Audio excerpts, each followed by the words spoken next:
Que de las lenguas originarias de México puede decirse que estas pueden extraer algo ¿Algo de qué, perdón? de nuestra identidad. Pueden ejercer. ¿Y tú consideras que sí o que no pueden tener algo que ver con nuestra identidad? Pues sí, porque es como el comienzo de esta, por así decirlo. Bien. Cristina, ¿estás de acuerdo o no y por qué? Pues yo creo que sí, porque viene desde un origen y supongo que eso se ha venido evolucionando con el tiempo. Bien, gracias a las dos. Les voy a poner un video. Eh, Vamos a analizar sobre la presencia del náhuatl en el idioma español. Como ya saben, el náhuatl es una de las lenguas originales de México, que actualmente todavía se habla en algunas comunidades y bueno, pues ha existido desde antes de la llegada de los españoles y me atrevería a decir que el náhuatl es la lengua más importante en México, de nuestras lenguas autóctonas. Entonces les voy a poner un video de los créditos son para la cadena BBC Mundo, pero nos va a decir un poco al respecto.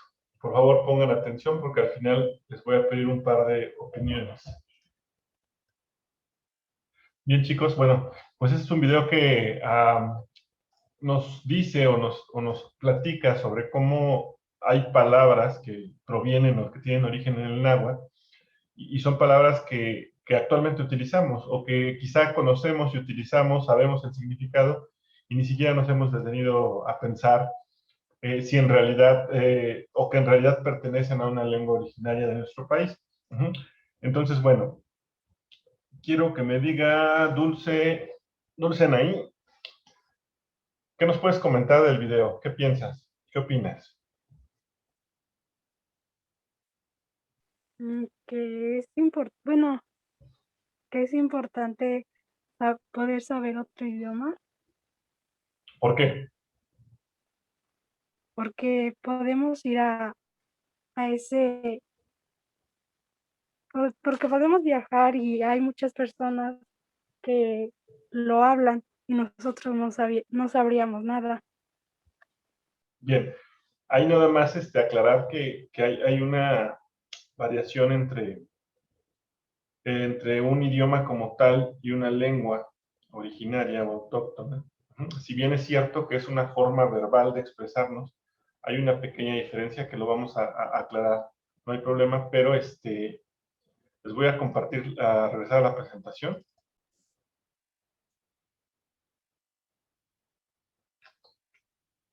Y vamos a ir viendo poco a poco estos temas, ¿sí? Bien, concretamente, por lo que respecta a la influencia de las lenguas indígenas de nuestro país en el español que hablamos, cabe resaltar que no solamente en México hablamos español, hay varios países de Latinoamérica que hablan español y pues fueron países conquistados por España, ¿no? Esa es la razón del idioma. Sin embargo, bueno, cuando tú hablas con una persona hispanohablante de otro país, tienen palabras o algunos modismos del lenguaje muy particulares. Y así tú puedes decir, ¿no? Pues es colombiano, ¿no? Porque habla así o dice esto.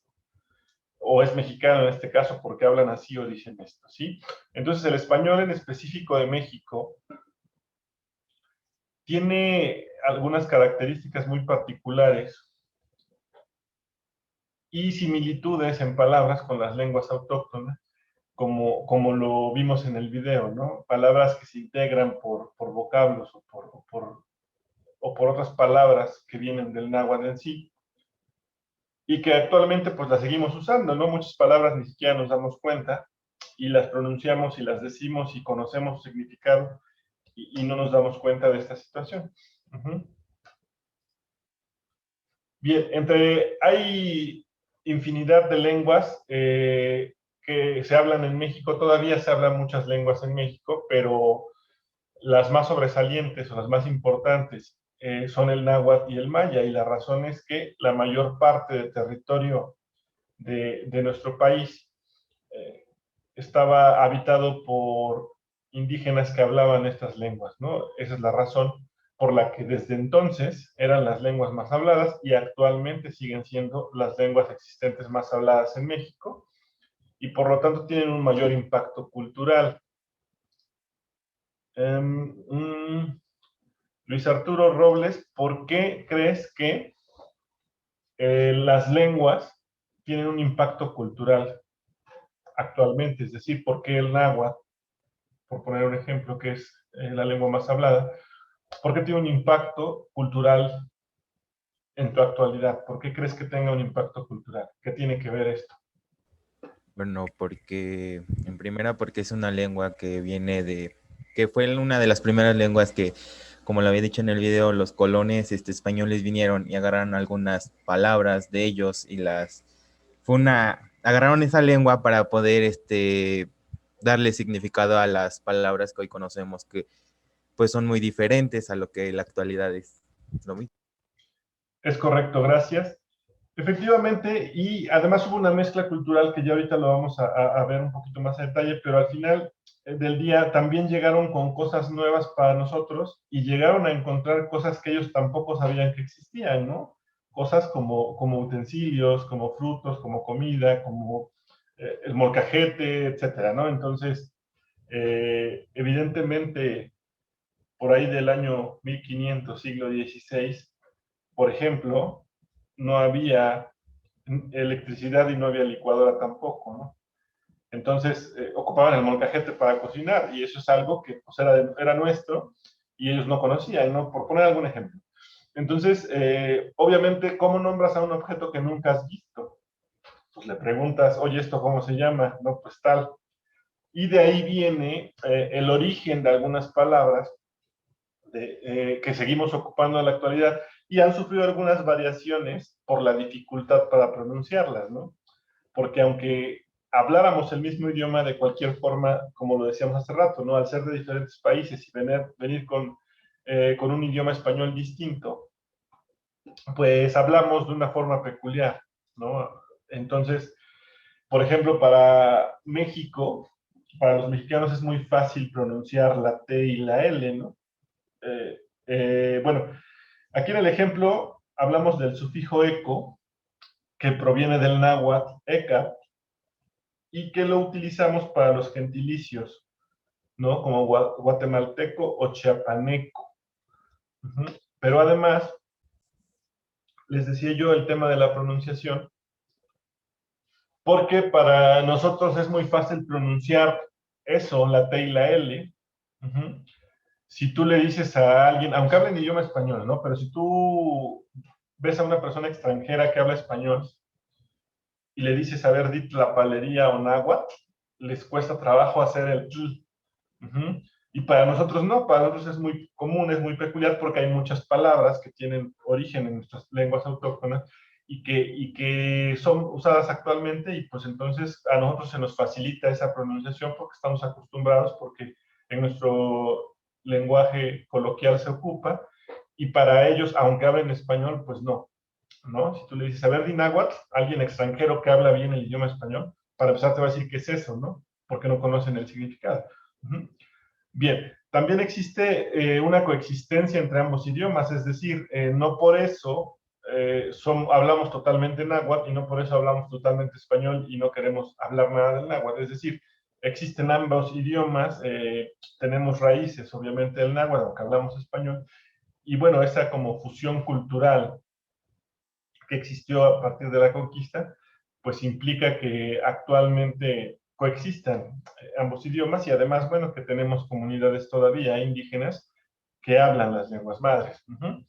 Y pues también cada una tiene sus peculiaridades, sus especificaciones y en algunos casos también incluso el náhuatl llega a predominar sobre las palabras en español. Lo vamos a ver en la siguiente diapositiva en un ejemplo. Es decir, lo que decíamos primero, esa fusión o esa coexistencia de los idiomas, está en el ejemplo 1. Dice guajolote y pavo, cuate y amigo, chamaco y niño. Es decir, si yo digo guajolote, entienden de qué animal estoy hablando. Si digo pavo, también. Si digo es mi cuate, entienden que hablo de mi amigo, ¿no?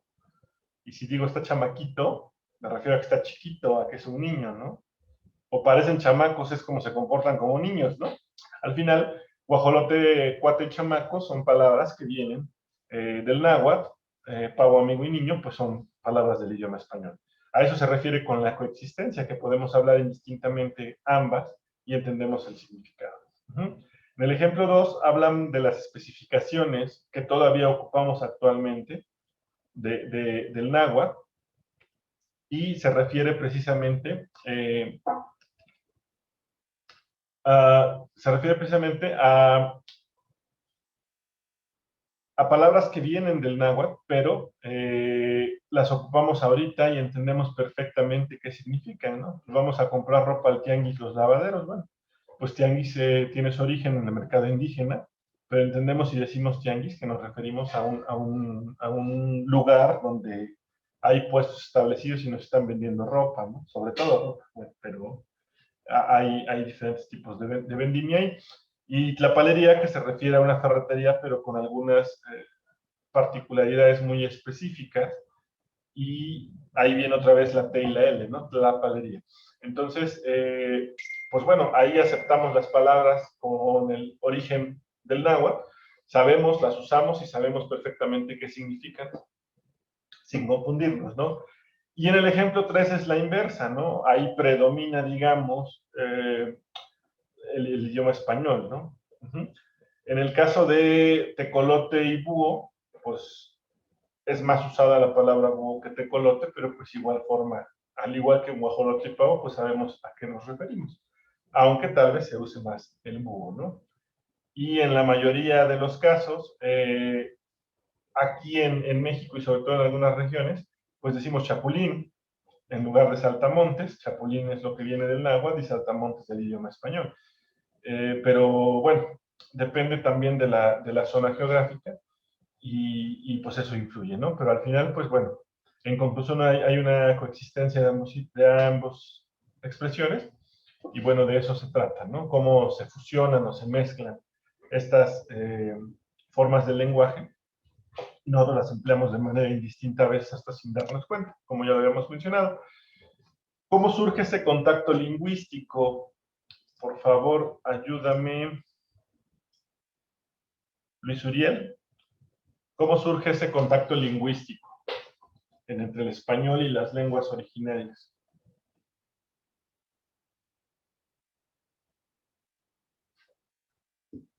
¿No está Uriel? ¿Luis Uriel?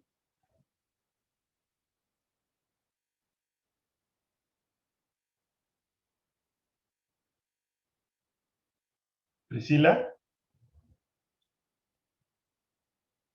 Sí.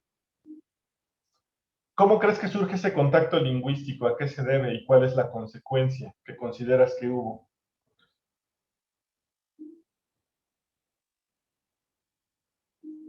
Pues es de la conquista, Ajá. de la conversión de los indios al cristianismo. Ajá. ¿Y qué consecuencia tuvo el contacto lingüístico? Ya no hablemos de la conquista en sí, solamente de ese contacto entre las lenguas. El idioma. El idioma. ¿En qué aspecto el idioma? Con barrera invisible, no sé. No, el idioma como barrera invisible es un concepto que vamos a abordar ahorita, pero no tiene que ver con la pregunta que te hago. Es decir, quiero que me digas qué consecuencia tuvo actualmente, qué consecuencias crees cuál es la consecuencia actual ahorita para tu vida de ese contacto lingüístico entre españoles e indios que hablaban lenguas. Se revolvió el idioma de los indios y de los españoles. Ajá. Y bien, sí, es correcto. Gracias. Sí, como dice la compañera, se revolvió, se mezcló, hubo una mezcla cultural entre lo que ellos trajeron y lo que aquí encontraron, como comentábamos hace rato, ¿no? cosas que nosotros desconocíamos como los caballos, que nunca habíamos visto, y que para alguien que nunca en su vida había visto un caballo, pues ver a los soldados españoles con arriba de un caballo, pues les imponía, porque eran cosas que finalmente ellos no conocían, ¿no? Y bueno, ellos aquí vinieron a encontrar también muchas cosas que nunca habían visto, y bueno, esa mezcla de cultura y de idioma, pues tuvo como consecuencia el español que hablamos actualmente, que es diferente. No sé si alguien ha visto una película española, es decir, no una traducción al español, sino auténticamente hecha en España, y se percatarán que las palabras que ocupan no son las mismas, que la forma de expresarse no es la misma. Quizá me atrevería a decir que es un español más formal, quizá, y nosotros tenemos ciertas palabras diferentes a ellos, e incluso pueden llegar a decir algo que nosotros ni siquiera entendemos, ¿no? Y viceversa. Eso es normal porque pues ellos tienen un español, digamos, puro, y nosotros tenemos un español mezclado con las lenguas maternas, ¿no? Entonces, bien, ese contacto lingüístico efectivamente se da a raíz de la conquista de México por España. El objetivo aparente, dice la diapositiva, aparente de la conquista fue la conversión de los indios al cristianismo. La realidad es que había un interés político y económico en esto, pero bueno, ellos justificaron la conquista diciendo, pues los indios son herejes, pues son mundanos, tienen muchos dioses, necesitan de Dios porque son almas perdidas, ¿no? Esa fue su justificación para poder conquistarnos, y pues obviamente saquearon estas tierras, se llevaron cosas y demás, ¿no? En realidad, pues el trasfondo de esa conquista no fue precisamente evangelizar indios, ¿no? Pero tanto en la evangelización como en la conquista, pues la barrera invisible fue el idioma, ¿no? Porque es difícil evangelizar a alguien que no habla tu mismo idioma. Pues cómo le vas a explicar, cómo lo vas a convencer, cómo le vas a decir si ni siquiera lo entiendes, ¿no? Y más aún, aunque yo hablara, por ejemplo, otro idioma, no sé, inglés por poner un ejemplo, aunque yo hablara inglés, si yo me meto a un culto religioso de la religión que sea en Estados Unidos, tal vez no entienda muchas cosas, porque aún yo hablando el idioma, pues no soy originario con ese idioma, entonces hay palabras muy técnicas a lo mejor de los aspectos religiosos que yo no podría comprender. Entonces, bueno, eso fue muy difícil, al igual que para la conquista militar, ¿no? Entonces, por eso lo plantea nuestra autora como una barrera invisible.